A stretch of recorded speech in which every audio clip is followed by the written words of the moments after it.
I think my heart was ready, and it was this time in my life when Allah chose me. Mm-hmm. There's no other good, quick answer. Mm-hmm. You know. Now, what's your occupation? I am involved with finance. Okay.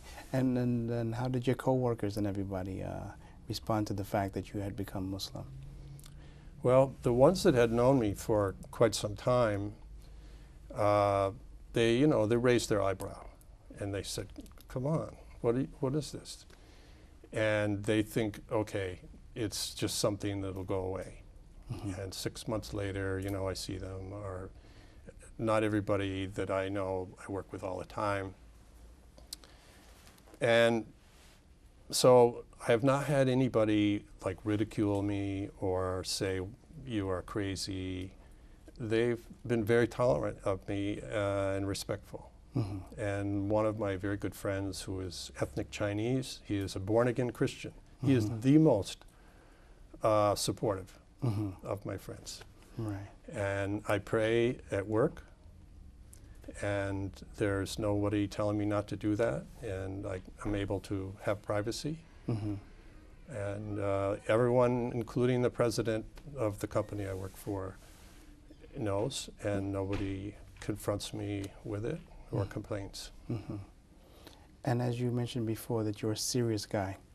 And if a serious person like you was not Muslim and was just to watch the news and read the newspapers, as it stands today, mm-hmm. what do you think that the opinion of Islam they would come away with? I'm sorry to say that it's the opinion that comes out quite often in the network news, where there's a very small amount of time spent on things, perpetuates a lot of stereotypes that the Western world is predisposed to believe.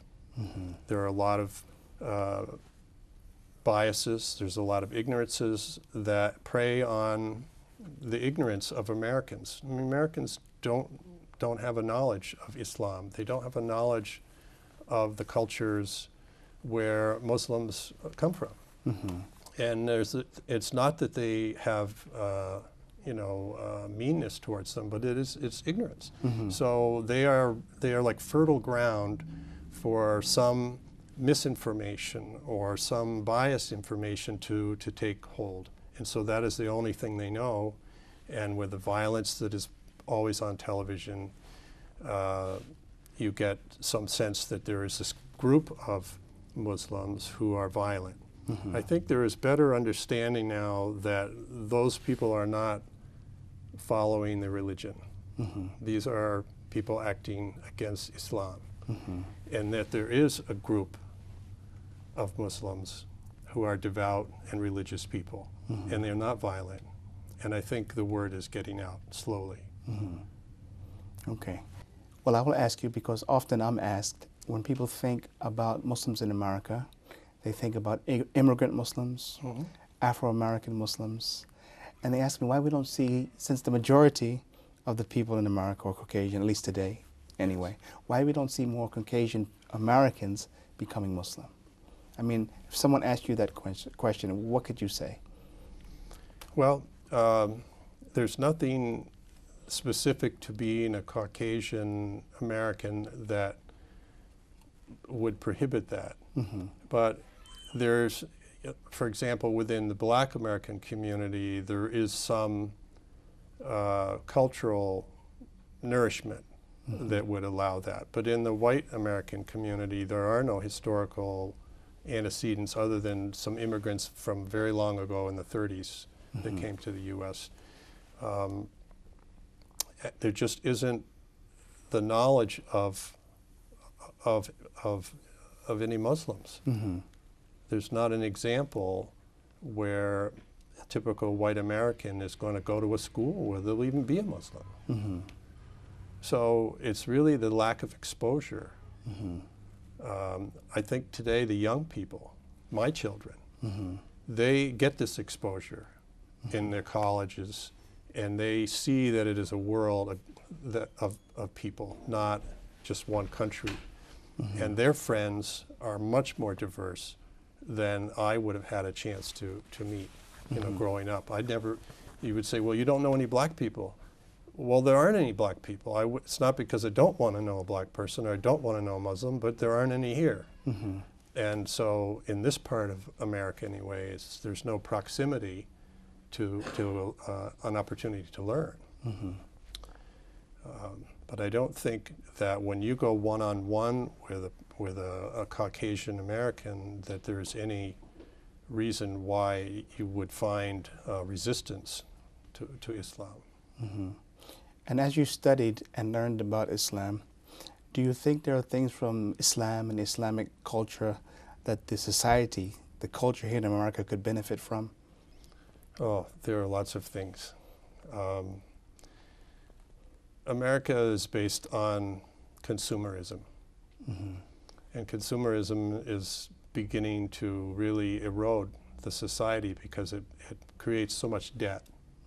To keep being a consumer, there's always this borrowing, and people's lives become caught up in that. And that is not always the best quality of life if you're working to pay bills and working to borrow money and just to have things. And most people, when they get to be my age, they realize that those things are not making you happy. They are not fulfilling. There will always be an empty part in your soul that is not complete and without your religion. The way women are treated in this country, there is a strong sense of... Let me ask you, and I'll let you elaborate. Yes. But, I mean, women around the world, when they think about women in America, they think they're the women who have the ultimate freedom in the world, you know? And they think that if they could live someplace and be a woman, that the United States is the place they would come from. So when you say the way the women are treated or the way the women are in America, some people might not understand that because we see that in America is the land of the free, women are free. How do you see that? Well, I think the freedom that women have in America is multifaceted. There is the freedom to get an education, to pursue careers, that type of thing, to choose about family, life, and these matters. But so often what people look at when they say, oh, look at the American women, look at what they have, it tends to be a material item that they're saying, look at the wealth they have, or look at the car they can drive, or look at the kind of clothes they can wear. And I don't know that that's really a measure of freedom. I think women from other countries looking at American women, they're looking at a stylized dream of some kind, that American women, unless they're from Hollywood, you know, they still have very practical issues and concerns, and they've not reached any point where their cares in life are gone. They worry about other things. But the part of the culture that you asked me about that I think is a little disturbing is the way that women are used as, you know, objects to advertise things, and using them in a way that uses their sexuality rather than what is in their heart. And the women are portrayed like that a lot in American society, and I don't know that that is a good thing.